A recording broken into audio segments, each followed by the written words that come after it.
नमस्कार स्वागत करुच्ची आज मुख्य गुरुत्वपूर्ण खबर को आपण दर्शक बंधु एवं आम हस्तगत होता खबर रही पीएम किसान सम्मान निधि योजना संपर्कित जानिबा वर्तमान पीएम किसान सम्मान निधि योजना को नहीं एक नुआ अपडेट आसी जहाँ आपण मैंने समस्ते जानी रखा निहाती आवश्यक तेबे मुझे कहबी पीएम किसान सम्मान निधि योजना संपर्कित नुआ अपडेट विषय से आप निश्चित वीडियो को प्रथम शेष पर्यटन देखिए जब वीडियो भल लगे पाखे लाल बटन निश्चित सब्सक्राइब करेंगे पाखे आसुवा बेल आइकन बजाइदेवे और ऊपर आसुवा ऑल नोटिफिकेशन क्लिक करेंगे भूलिए जहाँफल एभली वीडियो सर्वप्रथमे आपण निकट में पहुँच पार तेज आसतु जाना आज पीएम किसान सम्मान निधि योजना संपर्कित विशेष गुरुत्वपूर्ण सूचना।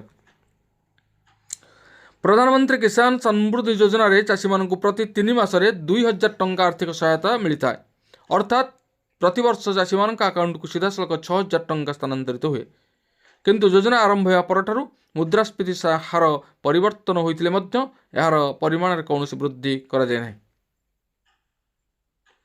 फलस्वरूप देशव्यापी चाषी माने दीर्घ दिन धरी यही परिमाण वृद्धि दाबी करि आसुछन्ति। अनेक दिन धरी चाषी माने दाबी करुछन्ति जे सरकार यही परिमाण को 6000 रु 9000 को वृद्धि करंतु।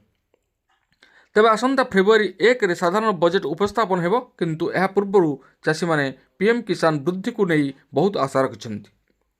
वार्षिक 6000 रु 9000 किंबा 10000 को वृद्धि करबा पई दाबी करि आसुछन्ति चाषी माने। 2019 रे एही योजना आरंभ होगा परठारु चाष खर्च एवं मुद्रास्फीति बहुत वृद्धि पाइछि।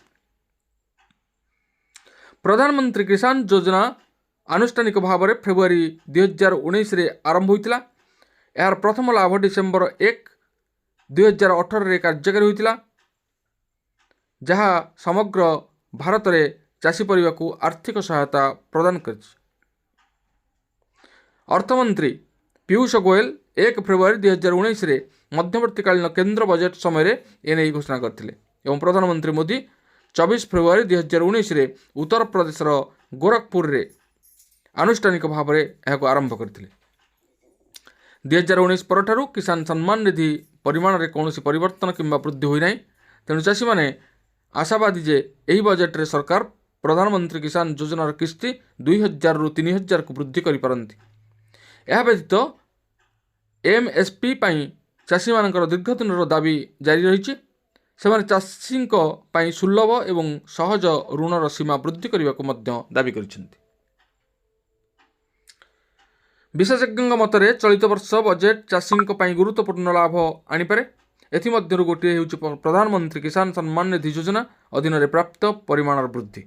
सरकार यह परिमाण को 6000 रु 9000 को वृद्धि करिपारंती। जदि यह हुए तेबे चाषी मान अकाउंट रे प्रति 4 मासरे 2000 बदल में 3000 टंका मिलिबो।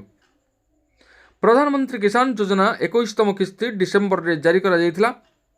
एबे एही वर्षर प्रथम एवं 22तम किस्ती जारी होगा जाउछि। रिपोर्ट अनुसार 22तम किस्ती फेब्रुआरी शेष सप्ताह रे जारी होई पारे।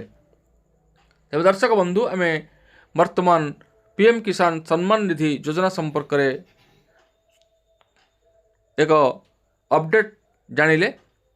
तेबे यह एक सरकार एक अभिनव योजना जहाँ फल चाषी माने विशेष भाव में उपकृत होउछन्ति।